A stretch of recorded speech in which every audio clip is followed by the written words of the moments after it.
कानून की दुनिया भी कमाल की है। कभी कभी जो चीजें बिल्कुल सीधी सादी दिखती हैं, असल में वो सबसे ज्यादा उलझी हुई होती है। आज हम भारत के एक ऐसे ही दिलचस्प कानूनी मामले की तह तक जाएंगे जो हमें जिम्मेदारी के मतलब पर दोबारा सोचने पर मजबूर कर देता है। तो सवाल ये है कि मान लीजिए किसी पर हमला होता है और उसकी मौत ठीक 9 महीने बाद होती है, तो क्या इसे तब भी हत्या माना जाएगा? यही वो कानूनी पहेली है जिसे आज हम मिलकर सुलझाने वाले हैं। तो इस पूरी कहानी की शुरुआत होती है एक बेहद क्रूर हमले से। तारीख थी 22 फरवरी 2022। माणिकलाल साहू और उसके 3 साथी पीड़ित रेखचंद वर्मा के घर में जबरदस्ती घुस आए। उन्होंने वर्मा को घसीटकर छत पर ले गए और वहां से सीधे नीचे जमीन पर फेंक दिया। लेकिन उनकी क्रूरता यहीं खत्म नहीं हुई। नीचे आकर भी उन्होंने लाठियों और घूंसों से उन पर हमला जारी रखा और वर्मा को एक बेहद गंभीर हालत में छोड़ गए। इस हमले के बाद जो हुआ, उन 9 महीनों ने इस पूरे केस को पूरी तरह से उलझाकर रख दिया। 9 महीने, जी हां, पूरे 9 महीने। हमले और पीड़ित की मौत के बीच का यही लंबा वक्त इस मामले की सबसे बड़ी कानूनी चुनौती बन गया। और जब मौत के आधिकारिक कारणों की लिस्ट सामने आई तो वो कुछ ऐसी थी: सेप्टिक शॉक, निमोनिया, रीढ़ की हड्डी में चोट, लकवा और इन्फेक्शन वाले बेड सोर्स। अब पहली नजर में ये सब सुनकर तो यही लगता है कि इनका उस शुरुआती हमले से सीधा सीधा क्या लेना देना है ना? तो असली सवाल यही था कि अदालत इन दोनों घटनाओं को एक साथ कैसे जोड़ेगी। और इसी सवाल को लेकर अदालतों में एक टकराव की स्थिति बन गई। एक ही मामले पर 2 बिल्कुल अलग अलग नजरिए सामने आए।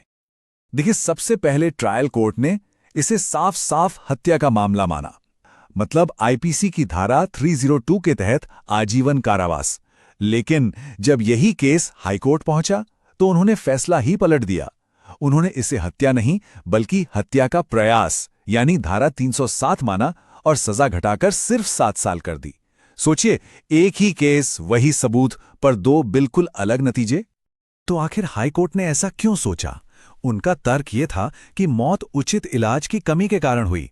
मतलब उनका कहना था कि 9 महीने का जो लंबा गैप था और जो मेडिकल दिक्कतें आईं, वो दिखाती हैं कि मौत सीधे हमले से नहीं बल्कि सही इलाज ना मिलने की वजह से हुई। और यही वो पॉइंट था जिस पर सुप्रीम कोर्ट में सबसे ज्यादा बहस हुई। तो अब मामला पहुंचा देश की सबसे बड़ी अदालत, सुप्रीम कोर्ट। चलिए देखते हैं कि उन्होंने इस गुत्थी को कैसे सुलझाया और अटूट श्रृंखला का यह सिद्धांत कैसे काम आया।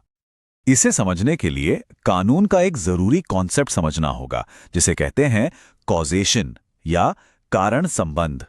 इसका मतलब बहुत सीधा है, किसी काम और उसके नतीजे के बीच का सीधा लिंक। क्या शुरुआती घटना ही अंतिम परिणाम का असली कारण थी, भले ही बीच में कुछ और भी हुआ हो?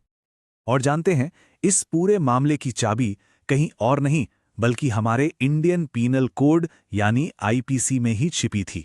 आईपीसी की धारा 299 का स्पष्टीकरण 2 साफ साफ कहता है, अगर मौत किसी शारीरिक चोट की वजह से होती है तो जिसने वो चोट पहुंचाई है उसी को मौत का कारण माना जाएगा, भले ही सही इलाज से मौत को टाला जा सकता था। मतलब कानून इस बारे में बिल्कुल स्पष्ट है। और सुप्रीम कोर्ट ने घटनाओं की इसी चेन को देखा। देखिए ये कैसे जुड़ता है। सबसे पहले हमला हुआ जिससे रीढ़ की हड्डी में गंभीर चोट आई। उस चोट की वजह से लकवा यानी पैराप्लेजिया हो गया। लकवे के कारण पीड़ित पूरी तरह से बिस्तर पर आ गए।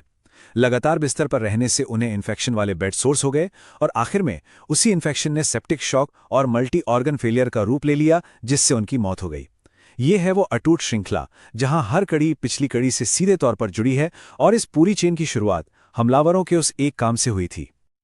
सब कुछ साफ लग रहा था, है ना? लेकिन रुकिए, इस कहानी में एक आखिरी और सबसे बड़ा मोड़ अभी बाकी था। सुप्रीम कोर्ट ने 2 टूक शब्दों में कहा कि हाई कोर्ट का तर्क एक घोर त्रुटि यानी ग्रोस एरर था। उन्होंने साफ किया कि हमले और मौत के बीच का संबंध बिल्कुल सीधा और अटूट था। लेकिन इतना सब कहने के बावजूद सजा को वापस हत्या में नहीं बदला गया। सवाल है, क्यों? इसका जवाब कानून के सिद्धांत में नहीं बल्कि उसकी प्रक्रिया में छिपा है। हुआ ये कि राज्य सरकार ने हाई कोर्ट के फैसले को सुप्रीम कोर्ट में चुनौती ही नहीं दी थी। सुप्रीम कोर्ट तो आरोपी की अपील पर सुनवाई कर रहा था और कानून ये कहता है कि जब तक राज्य अपील न करे तब तक अदालत सजा को बढ़ा नहीं सकती। इसलिए सिर्फ एक प्रक्रियात्मक चूक की वजह से सजा वही की वही रही। तो ये पूरा मामला हमें एक बहुत बड़े सवाल के साथ छोड़ जाता है। सच्चे न्याय के लिए ज्यादा जरूरी क्या है, सही कानूनी सिद्धांत का स्थापित होना या फिर सही कानूनी प्रक्रिया का पालन किया जाना? इस केस में सिद्धांत तो साफ हो गया, लेकिन आखिरी नतीजे पर मोहर प्रक्रिया ने लगाई। इस पर सोचने के लिए वाकई बहुत कुछ है।